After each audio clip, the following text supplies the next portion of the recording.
watch yourself, watch yourself, watch yourself, watch yourself, watch yourself, watch yourself, watch yourself.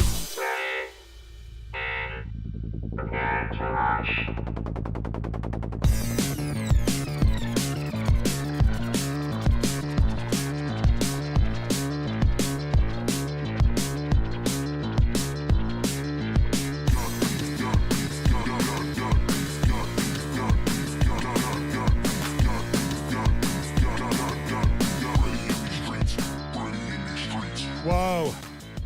Whoa, indeed. Alaska is under a heat warning. This is a first for Alaska. Not the heat warning. I think just being in the news, no one generally gives a damn about Alaska. Hi, I'm Kenny Webster. I don't know if there were any protests against Trump in Alaska over the weekend. Nobody ever checks in on Alaska anymore, but we are here to check in on you guys. Thanks for connecting with us. We're live on social media. We're live on the radio in Houston as well. You can find me. For those that don't know, I'm a comedian and a morning radio personality. And if you're new here, hi, and thanks for finding me. Good to have you here. We're live streaming today on X, and where else are we? Bookface and the Tube of Views. We're on Rumble now. We Rumble. And I want to talk about what happened this weekend. When you hear No King's Day, the first thing you immediately assume is we're talking about what happened to single moms on Sunday, on Father's Day. Not the case. That's not at all what this is. I know it's confusing, right? You would assume No King's Day, falling on the same weekend as Father's Day. You assume it's about single mothers. Turns out that's not the case. In fact, it was about violent extremists and agitators and protesters in and about the country walking around. I guess they had nothing to do this weekend. They don't enjoy baseball. They didn't want to go to the Wu-Tang Clan concert. Metallica and Pantera all performed in Houston this weekend. Not appealing to these people. They would rather stand around and be sweaty and smelly. And, you know, it was just as true in Texas as it was in the rest of the country. Not shockingly, they rioted in L.A. Didn't take long. Sometime in the early afternoon, people in L.A. started rioting, just as you would expect. I love my family. I have, got a big family, people on all ends of the political spectrum. I have family who live in L.A., and they're on the left, and they were cheering on the protesters. I just thought, how weird. They're rioting in your city. You're the people that are actually affected by the worst of this, but you're okay. I don't get it. Anyway, a crazed gunman was taken into custody Saturday night after being accused of opening fire on thousands of protesters in Utah during the No Kings March that left one person critically injured. The terrifying incident unfolded around 8 p.m. near the South State Street in Salt Lake City, sending a crowd of more than 10,000 people running for their lives as gunshots rang out. The wounded victim reportedly collapsed at the chaotic scene where he received emergency treatment, according to the New York Post, before being rushed to the hospital with life-threatening injuries. And very disturbing footage captured the terrified crowd scattering as a series of gunshots erupted. The outlet, with reporters on the scene, the news outlets, their journalists reported hearing officers shouting "gunmen," man with a rifle as they rushed towards the parking garage. Witnesses saw a man in a yellow vest shooting someone. The shooter was reportedly shirtless and had blood on his hands when police took him into custody. He was later seen being placed on a stretcher. That's how the New York Post is reporting this, and I actually thought that was reported a little differently by other news outlets. The same news came to us courtesy, hang on a second. I had thought that this was reported differently. That the shooting actually happened at the hands of one of the security guards who was shooting at the guy. Yeah, here it is. Identity released of man killed by alleged peacekeeper at Salt Lake City. Okay, so there's a different incident. Authorities have identified the peaceful protester who was unintentionally shot and killed by an individual believed to be a designated peacekeeper during a No King's Day protest in Salt Lake City. The protest, which drew an estimated 10,000 people, was underway when Salt Lake City Police Chief Brian Redd said officers from the department's motor squad heard gunfire around 8 p.m.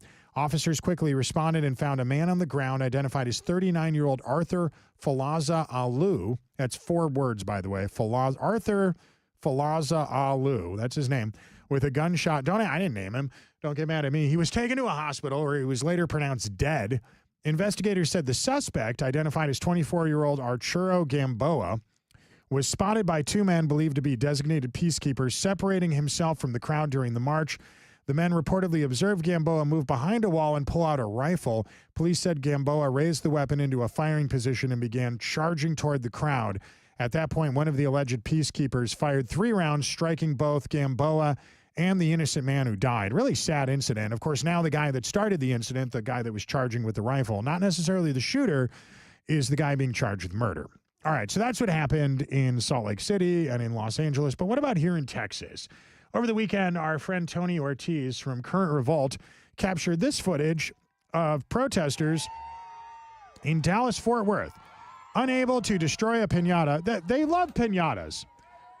No, not Mexicans, although they probably love it as well. These are just anti-Trump protesters, always seem to have a piñata. And they couldn't break the piñata. They were desperately trying. So at some point, this chubby kid who just loves candy decided to rip down the piñata with his bare hands so he could get his hands on some Smarties and some Lifesavers and some Skittles and presumably whatever else it was. Also at the protest, speaking of, how do I politely put this? Speaking of large people, here's one of them. You may remember this woman spoke at the Texas Democrat. She spoke to the National Democrat Convention last summer. And for those that don't remember, they made her read an analogy about ordering food off a menu, which is kind of a weird thing to ask somebody who looks like her to do. I always thought that was a cruel thing for the Democrat Party to do. But one of our listeners snapped this photo. I was not at the protest on Saturday. I wanted to go, but I have a life. And I also had a cold. I was out. All right, I'll give you the real answers. Friday night, I had a stand-up comedy show, sold out, by the way, Tomball, Texas, with Chad Prather and Jesse Payton. And then that was Friday night. And then on Saturday, I went to the Wu-Tang Clan concert because, Kenny's got to have fun too. So during the day, I did not go out to the protest. I will admit I had a little FOMO. Normally, I love attending this stuff, but somebody that was at the protest snapped this photo of Olivia Giuliana, who some of you may remember is one of the people that the Democrat Party tasked with trying to get young men to return to the Democrat Party. Men no longer vote Democrat. Cisgendered, heteronormative members of the patriarchy who mansplain things and have toxic masculinity, all words and terms they designed and invented to insult us, weirdly no longer want to support the party that invented those words. I wonder why. But even though they came up with a whole bunch of made-up words they just invented 5 minutes ago to mock us, they somehow think this woman has the charisma and charm to bring men back to the Democrat Party. I don't know why. Anyway, one of my friends was out at the protest. One of the reporters from our sister station, KTRH News, was at the event this weekend, and he actually has a radio show you can hear on this station Sunday evenings right after Ted Cruz's show. Is that right, Ethan Buchanan? Yeah, right after Ted Cruz. He's on at 6. I'm on at 7, the Next Gen Report. And So it's kind of like, if you think about it, it's kind of like Ted Cruz opens up for you. He's your opening act. What do you think about that? We were looking at openers. We were trying to see who was available, and he's the one that was in our budget. Is that right? Yeah, Ted Cruz was affordable. Yeah. We wanted to get Don Jr., but we couldn't afford him. Yeah, Don Jr. was busy. Did you see her out there while you were out and about? Did you see Olivia Julie? There was so many people and it was so crowded. I couldn't see anybody other than whoever was right in front of me at the time. And I will give them that. They know how to draw a crowd, the left does. Okay, so it wasn't violent necessarily. That's good. Do you think that had something to do with Governor Abbott calling in the National Guard, promising to protect local businesses? Honestly, I gotta give credit to the mayor and HPD on this one. I didn't see a lot of National Guard. I didn't see a lot of state troopers, but I did see a whole mess of HPD out there. And there's pictures on KTRH.com and on my socials of the HPD out there on horses and ATVs and looking frankly dope. But I would credit that more to just John Whitmire and HPD than to Governor Abbott.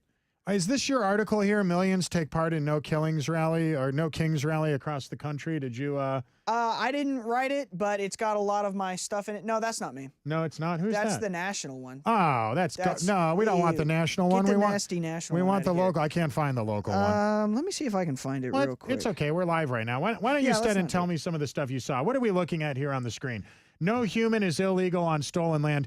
Don't you find it interesting that they often denigrate conservatives or Southern people for waving the Confederate flag, saying we don't celebrate losers, but they celebrate Indigenous People Day? Yeah, it's a very weird double standard that they have when it comes to, the white man coming in and stealing all of the peaceful Native Americans' land, if you believe in that. But they'll tell us how evil we are and how terrible it was that we allowed, or that we as foreigners came in and took all the land from the Native Americans. And they talk about how terrible that was.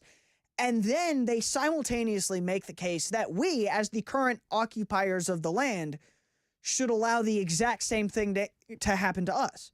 Like, it's terrible that you did this. Now let somebody do it to you. Well, no. I mean, it's really just as sad as this. It really comes down to race at the end of the day. If the group of people that gained or lost land have a dark skin color, they celebrate it. And if it's white people, it's colonialism or imperialism, and it's evil and awful. And shame on you, Ethan, for even resembling the people that participated in this terrible crime against humanity. Yeah, like the Spaniards taking the land from Native Americans, that's evil. But Mexicans taking it from the Spaniards, that's fine. And then Mexicans giving it to Anglos, who immediately turned around and took it again from the Mexicans, that's bad. It makes no sense. So you don't feel bad at all about the fact that you resemble these people that have you must make millions of dollars being a reporter at a news radio station in Houston. What about your white privilege? I mean, as far as my white privilege is concerned, I either don't have it or I do have it, and I'm not sorry about it. Yeah. That's how I feel about it. Like, at this point, I don't believe white privilege exists, but even if it does, it's not my fault, and I'm not going to apologize for it. I can't help but notice, too, that a lot of the people that were participating in this thing over the weekend, I mean, Houston's the most diverse city in America. For those that are watching us on social media, if you don't know anything about Houston, per capita, we are the most diverse city in the United States. For total numbers, we're second. We're right behind New York City. But when it comes to per capita, which I know per capita can be racist depending on when you're using that. Oh, yeah, it's terrible. It's just using that. You can't say that. You can't say the word per capita, especially when you're talking about crime data. That really offends people. Never use per capita when you're talking about crime data. But per capita, we're the most diverse in America. But I still can't help but notice, even for being as diverse as it is, when I looked over the crowd, I saw a lot of geriatric white people. Is it something about elderly white liberals? They just love to protest, Ethan? Is that kind of what you witnessed? Well, look at it this way. If you have been just a goody two-shoes liberal since the 60s or 70s, and now you've worked your however many years in the workforce, you got your big fancy retirement, you're living off the Social Security that I'm paying for, then you have nothing better to do than go protest. Yeah. Like, you don't have anything going on, and your politics haven't changed since the 60s when you were a radical hippie leftist communist.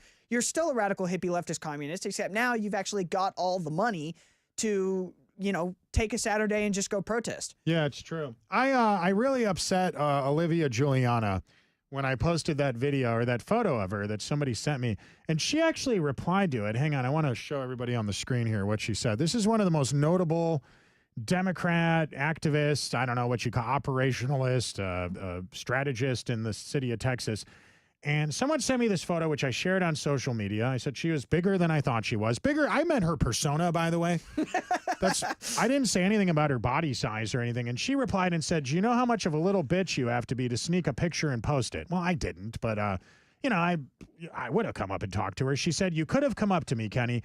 I probably would have shook your hand. Probably. Why wouldn't you want?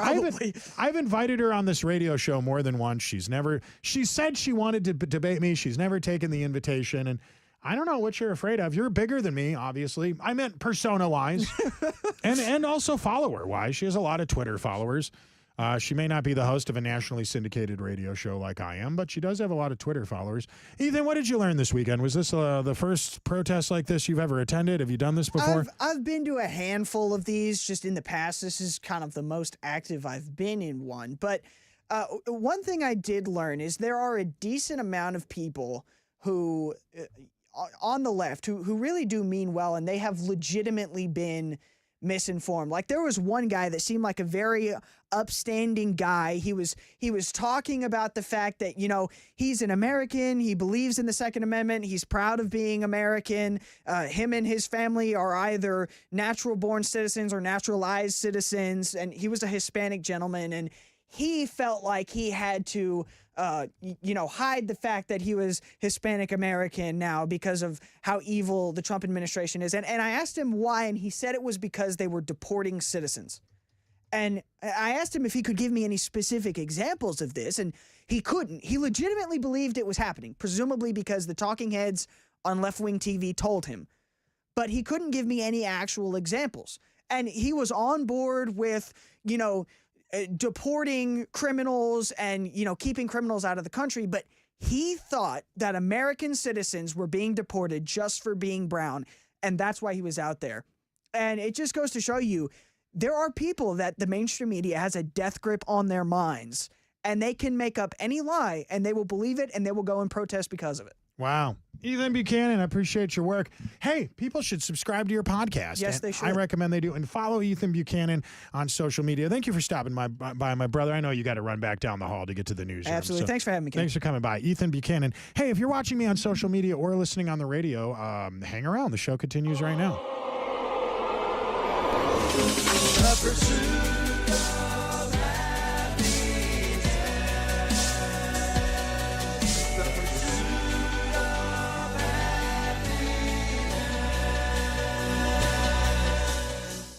Hey, quick reminder, kids. This Saturday, me and Steve, the whole Walton and Johnson crew, are going to be in Lafayette, Louisiana, visiting our local affiliate there. We'd love to hang out with you guys. We're going to be at Billy's Boudin in Opelousas from 11 to 1, eating boudin and cracklins. And if you don't know what those foods are, probably not for you. No, I'm just kidding. No. You should still come hang out with us this Saturday from 11 to 1 if you're in Opelousas. If you're not in Opelousas, if you're in Appaloosa, if you're in Lafayette, we're going to be at Billy's on Johnston from 5 to 7 p.m. drinking adult beverages and high-fiving people and shaking babies and kissing hands and that sort of thing. So come hang out with us for that as well. It's going to be a ton of fun. Anyway, we're going to keep this going right now. So hang on a second. Let me fire the music. The gigantic government sucks. Pursuit of happiness radio is deluxe. Liberty and freedom will make you smile. The pursuit of happiness on your radio dial. Just as cheeseburgers and liberty fries, it's pursuit of happiness time. The heir to Estee Lauder has passed away over the weekend. Rest in peace to the heir to the Estee Lauder. I don't know what the person's name is. I did find this kind of tribute very kind, though. After the heir to Estee Lauder died, Nancy Pelosi said she will pay tribute by wearing her eyebrows at half-mast. I thought that was a really nice thing to do. Thank you for your generosity. Isn't Nancy sweet, everybody? Hi, I'm Kenny Webster. Thanks so much for getting connected with us this afternoon. Brandon Waltons will be stopping by shortly from TexasScorecard.com. Ethan Buchanan here, of course, from KTRH News. We're talking about No King's Day and a lot more. But why don't we start off with what was probably domestically what should have been the biggest news story of the weekend, an assassination of a politician in the United States of America. Now, attempted assassinations have happened recently. Last year, somebody tried to kill Donald Trump twice, probably more than that. We don't know about everything that happens, but they claim that there are some who claim those assassination attempts on Donald Trump were actually inspired by or connected to Iran. Whether that's true, I do not know. But I do know this. A lawmaker, Melissa Hortman is her name, state representative in Minnesota, considered to be kind of a moderate Democrat by Minnesota standards, was murdered over the weekend. Her husband was murdered as well. State senator and his spouse were both injured, and they captured the guy who committed the crime. He was, in case you hadn't heard, he was dressed up like a cop, and he ran out of the home where this happened at, exchanged gunfire with the cops. Cops shot back at him. He managed to run away. He was gone for almost 24 hours before they found this guy.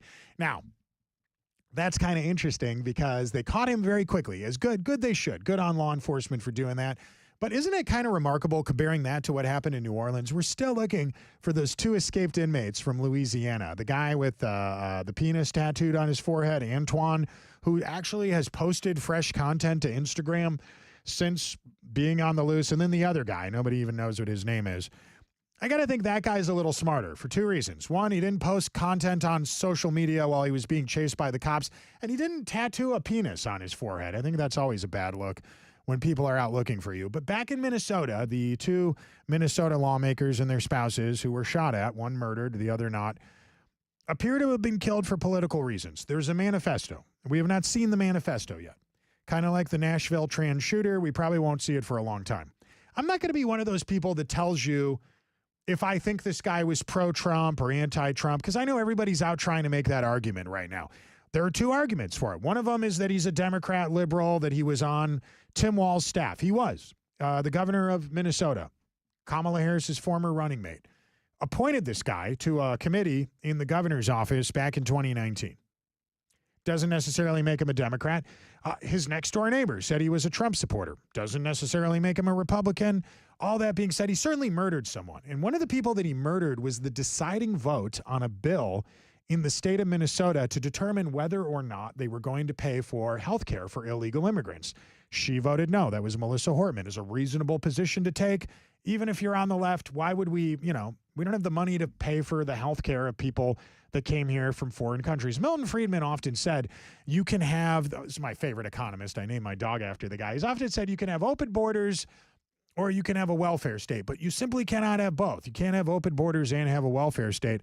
It's just not going to work. Anyway, Tim Walz, Minnesota governor, could not resist the opportunity to take a thinly veiled swipe at President Trump after the authorities apprehended the man suspected of killing a state lawmaker and her husband. He had a press conference on Sunday, and he announced that, I'm not going to say the guy's name. One of the only things I agree with CNN on, when somebody commits one of these terrible murders, mass shooting at a public school, tries to kill a politician, I personally think we should not make them into bigger. So I agree with CNN on this. Don't say their names out loud. Screw them.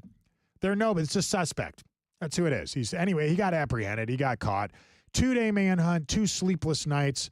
According to Tim Walz, that's 48 hours in which law enforcement was involved in a complex, very dangerous search. Now, Tim Walz praised the law enforcement, saying it was a great example of coordination. Good on him. But then he went on to make it about Trump. He appeared to target the Donald. He said it's not about hatred. It's not about mean tweets or demeaning others. It's about leading with grace, compassion, and vision, compromise, and decency. That was taken from us with the murder of Speaker Hortman. And the suspect is suspected of shooting all these people, and frankly, it's quite disgusting what took place there. Couldn't help but notice it's not the first time recently that one of Tim Walz's former staffers went out and did some violence. I don't know if you guys remember. I know it's a fast news cycle. There's a lot taking place all the time. Things are constantly changing. Well, a couple of months ago, April 2025, I know that's a long time in our rear view now. It was a long time ago. People were going around the country trashing Tesla dealerships, blowing up Tesla cars, Molotov cocktails, spray painting on Teslas, keying them at the very least.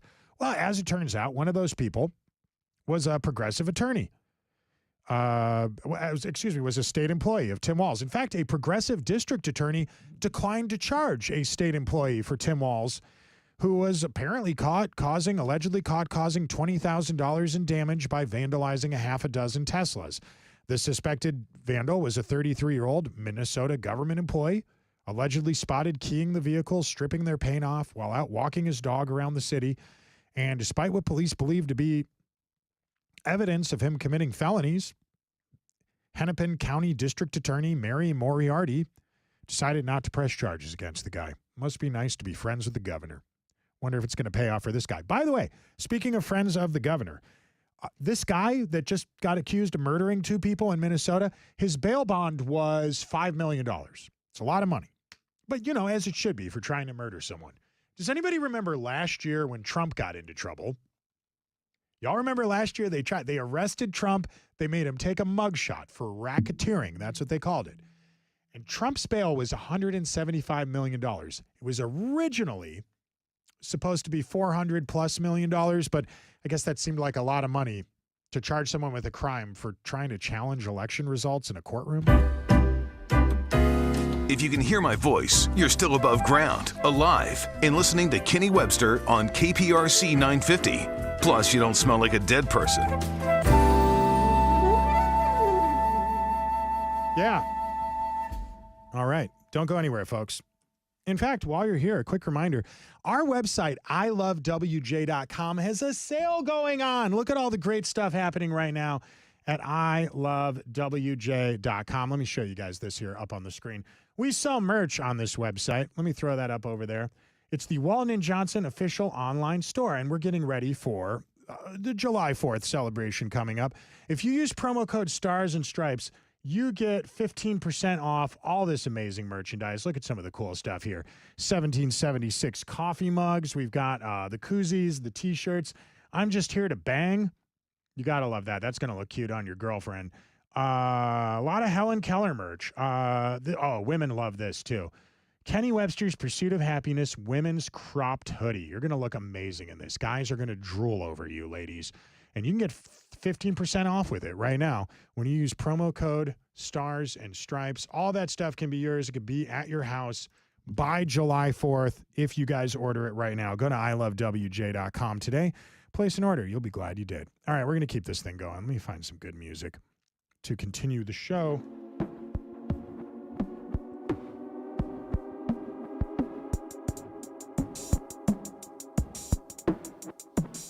Not going to lie to you guys. For those of you watching me streaming on social media, I turned off the camera a couple times so I could blow my nose.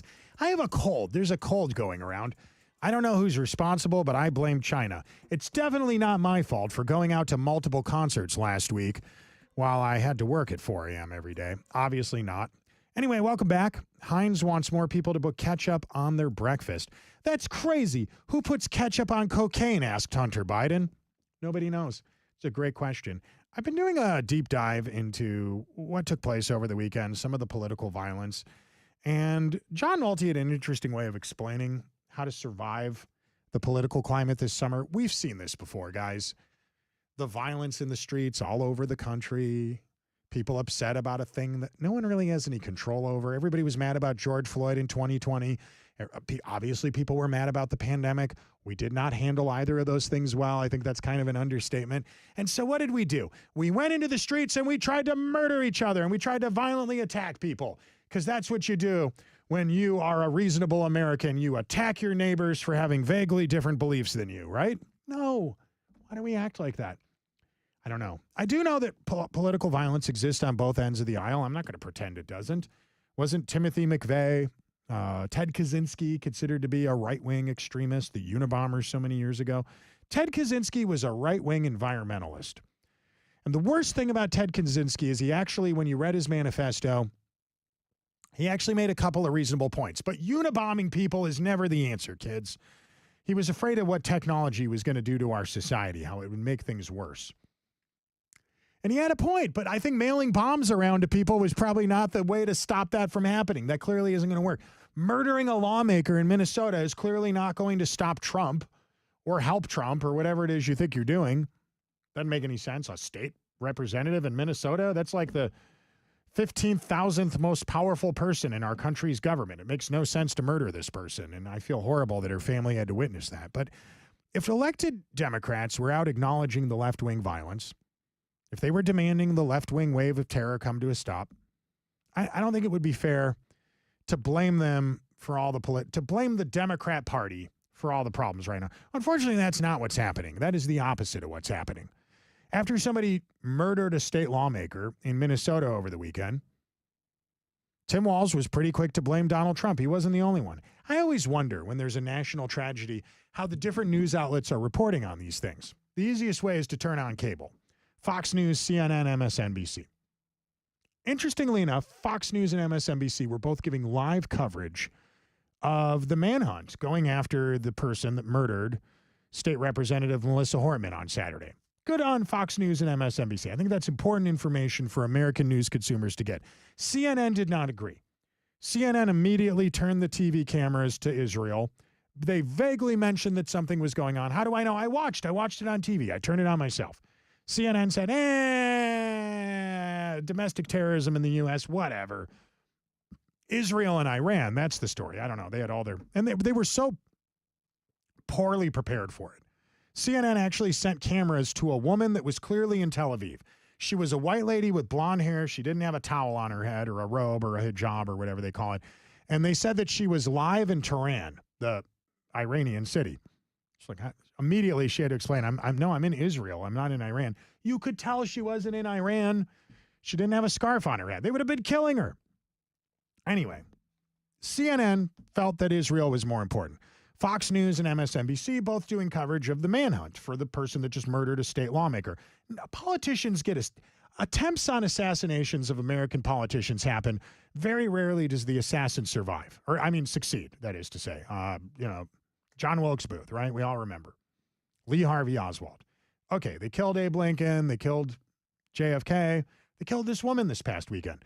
Other people to get shot and survive include Gabby Giffords and Donald Trump and Steve Scalise.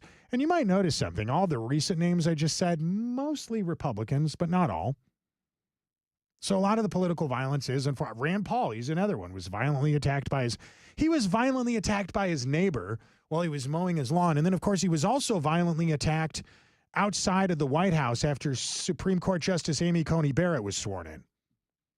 And weirdly enough, Democrats never tried to disavow that violence. Instead, elected Democrats are proudly and openly encouraging political violence through rhetoric that is obviously meant to provoke extremists into violence. Moments after that woman was murdered, I turned on MSNBC, and they were interviewing a protester, a person that was out on the streets of a protest. I think Washington, D.C. or New York. It didn't matter where they were. The person knew everything that took place in Minnesota, even though they weren't there and they didn't know the names of any of the people involved. And they knew it was Trump's fault. How did you know it was Trump's fault?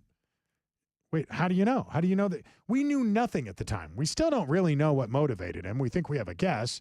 Depending on which news outlets you read, they'll tell you it was right-wing or left-wing political violence. We don't actually know. She was a moderate Democrat. She did vote no on a very controversial thing that the far left wanted. Upset a lot of progressive activists, but it's also possible she upset a bunch of Trump supporters. It sucks how people have to jump to the conclusion before they even know the answer. It's more important to be first than to be right. So anyway, the rhetoric is blatant, comparing law enforcement, especially ICE, to Nazis. I was called a Nazi multiple times this weekend because I posted a picture on social media of a popular Democrat strategist. It's not even a picture I took. I was just sharing a picture someone shared with me. You know what's even worse? This is where the regime media also encourages violence. Elected Democrats refuse to acknowledge the violence. The media acknowledges the violence, but they blame Trump or the police for it. Even as cars burn, even as buildings are being stormed, massive crowds hurling junk of concrete at cops in their vehicles, all we hear is what riots? If there are any riots, the only reason the riots are happening is because Trump didn't respond to it correctly.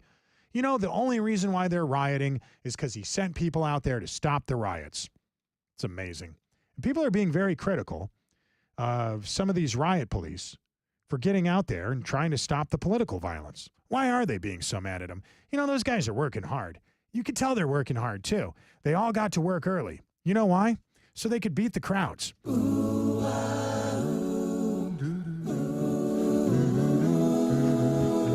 are listening to the Pursuit of Happiness Radio. Tell the government to kiss your ass when you listen to the show. I'll be back tomorrow, kids. Have a good one. Hey, share this on social media if you don't mind. You know what? Before I run out of here, why don't I check the comments real quick and see what you guys are talking about? People always complain that I don't do this enough. Reading the comment section, Jimmy types woof, W-O-O-F. Jimmy on, I'm guessing he's probably referring to one of the photos we found of the leftist activist. I have no idea. Leslie types idiots at their finest. I'm assuming, again, that's a response to the activist. Susan says Kingwood had about 100 protesters when we drove by. You know what's remarkable about that? Ethan made an interesting point earlier, our news reporter from KTRH who just came in here. 80 million people, roughly, estimated, voted against Trump. That's what they claim, right? Tens of millions. 5 million people came out and protested this weekend. Now, it's a safe bet that that's an exaggeration, right? Here's why I think that. They claim there were 200 protesters in Texarkana this weekend. What's Texarkana? It's a tiny little town on the border of Texas and Arkansas. Donald Trump won Texarkana probably by 80, 90% of the vote. And they claim 200 people came out to protest Trump. And then you look at the photos of who was in Texarkana this weekend, it doesn't look like 200 people. It looks like maybe 40 or 50 people at best. Where are they getting 200 people from? The numbers are always exaggerated. Okay, look, cops do this too when they bust somebody with drugs. They'll bust someone with drugs and then they'll tell you, what was the street value of this? And they'll measure it out in grams or whatever. They're like, it was worth $200 million. Was it really worth $200 million? No, it's an exaggeration probably, right? It was worth a lot. A pound of cocaine or whatever. I don't know what that's worth. Probably a lot. All that being said, probably not 5 million people out protesting this weekend, but let's pretend there was. You're telling me of the 80 million, 100 million, 70 million, whatever it was, people that voted for Kamala Harris, voted against Trump, 5 million people came out and protested. Well, that's actually not that many. It's not. That's 1 in 5 or 1 in 4, pardon me. It's not a lot of people. It's a small fraction of the number of people who voted came out and actually protested. It's even less than that. I'm sorry. I have a rule. Don't do live math on the radio. It always goes poorly for me, but you get my point. That's not a lot of people compared to how many people actually voted. That means that many people either didn't care or had something better to do with their time. All right. Well, c'est la vie. Then probably wasn't actually 200 protesters in Texarkana. 100 protesters in Kingwood. I know a lot of people watching this from around the country might not know where that is. Kingwood is part of Houston, but it's considered to be the conservative part of Houston, where a lot of Republicans are. There's 100 protesters there. How many of them lived in Kingwood? Probably not a lot. Dale said he found Ethan's podcast yesterday. Cool. Thanks for supporting it. He's a good guy. I like Ethan. Let's see. Dale says some 10%ers followed when Ethan was last on, but he doesn't respond to anyone's replies. Good guy, though. You know what? He's just a kid. I don't give him a break, guys. He doesn't know. He'll learn. Alan says Israel and Iran will create thousands of wounded warriors. Yeah. Last week, we raised about $20,000 for wheelchairs for disabled military veterans. And when I say we, I mean, I go out and I ask people to donate, but it's mostly you guys. You're the ones that go to wheelchairsforwarriors.org and make the donation. We were trying to get $30,000 last week for something called electric assists. What that is it's a regular wheelchair.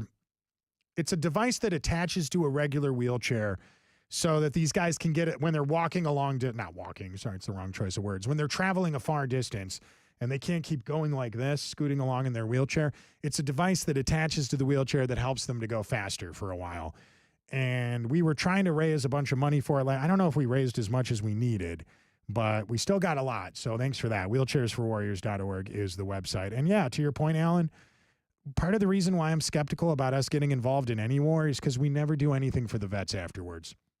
If you're a young man or a young woman in this country and you're thinking about serving in our military and you actually take the time to go visit a VA hospital or go meet military veterans suffering with PTSD, shell shock is what we used to call it, are you going to immediately get the impression that what is likely to happen to you if you serve in war, which most of these men and women will, is going to be handled well afterwards? What's going to happen to you, what you're going to endure, will be acknowledged and treated by your federal government. Would you get that impression? Not if you're a reasonable person. Still, despite that, people choose to serve in our military, and thank God they do. Look, I am very critical of our government. The Going Away song on my afternoon radio show says, tell the government to kiss your ass while you're listening to the show. Love your country, criticize your government. It's one of the beautiful things about being an American. It's why I support these people going out on their No King's Day protests and saying Trump's the devil. I support their right to do it. I don't agree with the point they're making. I don't agree with their message. I think they should have a right to do it. I'm a free speech absolutist. We don't make exceptions. Free speech before anything. Self-expression, self-defense. Right now I'm wearing a T-shirt on with some people are asking who's on my shirt. That's Lenny Bruce. Lenny Bruce was a degenerate heathen who dressed up like a priest and went around and solicited donations from people. He was kind of a commie, pinko leftist. A lot of things I didn't like about Lenny Bruce. But he was willing to get arrested so he could tell dirty jokes in a public place. I admire that. I tell dirty jokes in public places. We're Americans. We should be allowed to do it. Donald Trump and some Republicans say they want to outlaw burning the flag. I disagree with that. It's a slippery slope. When we start to censor political messages, we create the legal precedent to do something like that. It's not going to end well. Stop these people before they get carried away, even when they're on your side. Love Trump. Love the Republican Party. Trump and Elon Musk, that little era that we just ended of Doge, that was, in my opinion, my favorite era of government during my entire life. It's hard to imagine it'll ever be that good again, especially with what's going on right now with the big, beautiful bill. But I digress. Twitter, look how great X has been for people on our side. Free speech before anything, absolutely. So Lenny Bruce, guys like Lenny Bruce or Larry Flint, the Hustler porno magazine owner, probably agree with none of their political opinions, but I agree with their right to self-expression. Self-expression before anything. I feel like when we complain that the FBI goes around during elections and stops social media companies or the New York Post from publishing information about Hunter Biden's laptop that later on turned out to be true, or information about the Wuhan lab leak theory that later on probably turned out to be true, or censored us when we were criticizing vaccines. If we want to be taken seriously when we talk about that stuff, we have to defend speech when we don't agree with it. Anyway, I love you all, guys. Thanks so much for tuning in today. Michelle says, that was a bad joke, but I laughed. What was the joke? Oh, yeah, going out and beat the crowd. Thank you. I thought it was a bad joke, too. Dale says, I can't remember what FOMO means either. Newspeak. Fear of missing out. I wanted to be at the protest on Saturday. I wanted to be there. I was accused of being a creep for posting a photo of a woman who's larger than life herself with her big persona. I didn't take the picture, but I wish I had been there so I could have gone over and interviewed her. I digress. She's still invited on this radio show. To the rest of you, I love you all. Thank you so much for watching. I'll be back at 3 p.m. this afternoon on KPRC Radio for our afternoon broadcast. Feel free to tune into that. We'll be back bright and early tomorrow morning for more of what you bought a radio for. If you enjoy this video, hit the like button, hit the subscribe button, hit the follow button wherever you're watching me. YouTube, Twitter, Facebook, whatever it may be. And don't forget to come hang out with us this Saturday in Lafayette, Louisiana, and Opelousas. Steve and I and the whole Walton and Johnson crew will be there. I love you all. Have a great afternoon. Thanks for your support.